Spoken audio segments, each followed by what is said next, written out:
ജാസ്മിൻ്റെയും ഗബ്രിയുടെയും കപടമായ വെറുപ്പിക്കൽ love track മത്സരാർത്ഥികളും പ്രേക്ഷകരും ഒരുമിച്ച് കയ്യോടെ പൊളിച്ചെടുക്കിയപ്പോൾ വെട്ടിലായത് ബിഗ് ബോസ് ആണ്. ഒരു മത്സരാർത്ഥിയെ രക്ഷിച്ചെടുക്കാൻ പിന്നെ ബിഗ് ബോസ് കളത്തിലിറങ്ങുന്ന അതിദയനീയമായ കാഴ്ചയാണ് പിന്നെ കണ്ടത്. ബിഗ് ബോസിൻ്റെ ചരിത്രത്തിൽ തന്നെ ഇതുപോലെ ഒരു മത്സരാർത്ഥിയെ സഹായിക്കാൻ ഒരു ഇടപെടൽ ഇതുവരെ ഉണ്ടായിട്ടില്ല എന്ന് തന്നെ വേണം പറയാൻ.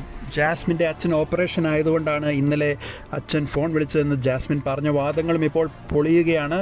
ജാസ്മിൻ്റെ അച്ഛന് യാതൊരുവിധ കുഴപ്പവുമില്ല, ഇന്നലെ ബേക്കറിയിൽ കണ്ടായിരുന്നുവെന്നും പ്രമുഖ യൂട്യൂബറായ സീക്രട്ട് ഏജൻറ്റിന് അവിടെ അടുത്ത് താമസിക്കുന്ന ആളുകൾ മെസ്സേജ് ചെയ്തിരുന്നു. മാത്രമല്ല മിക്ക വീഡിയോസിൻ്റെ കമൻറ്റ് സെക്ഷനിലും ഈ ജാസ്മിൻ്റെ വീടിൻ്റെ അടുത്തുള്ള ആളുകൾ ജാസ്മിൻ്റെ അച്ഛന് യാതൊരു കുഴപ്പവുമില്ല എന്ന് നിരവധി തവണ കമൻറ്റ് ചെയ്യുന്നതായിട്ട് നമുക്ക് കാണാം.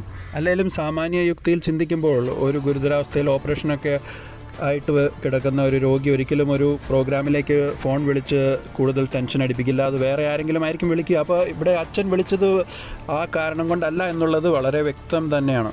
അപ്പോൾ കപട ലവ് ട്രാക്ക് കളിച്ച് ഏറ്റവും പിന്നിലേക്ക് പോയ ജാസ്മിനെ രക്ഷിക്കാൻ ബിഗ് ബോസ് ഈ ഫോൺ വഴി സൂചനകൾ പുറത്ത് നിന്ന് കൊടുക്കേണ്ട ഒരു അവസ്ഥയിലേക്ക് കാര്യങ്ങളെത്തി.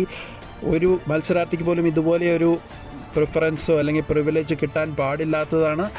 ഇത് വളരെ മോശമായി പോയി. ഇതോടുകൂടി ജാസ്മിന് കൂടുതൽ പ്രേക്ഷക പിന്തുണ നഷ്ടപ്പെടും എന്നുള്ളതും വളരെ വ്യക്തമാണ്. മാത്രമല്ല ഈ ബിഗ് ബോസ് ഷോയുടെ സുതാര്യതയും അതിൻ്റെ ആധികാരികതയും തുല്യതയും എല്ലാം കാറ്റിൽ പറത്തുന്ന ഒരു നിലപാടാണ് ബിഗ് ബോസ് സ്വീകരിച്ചത്.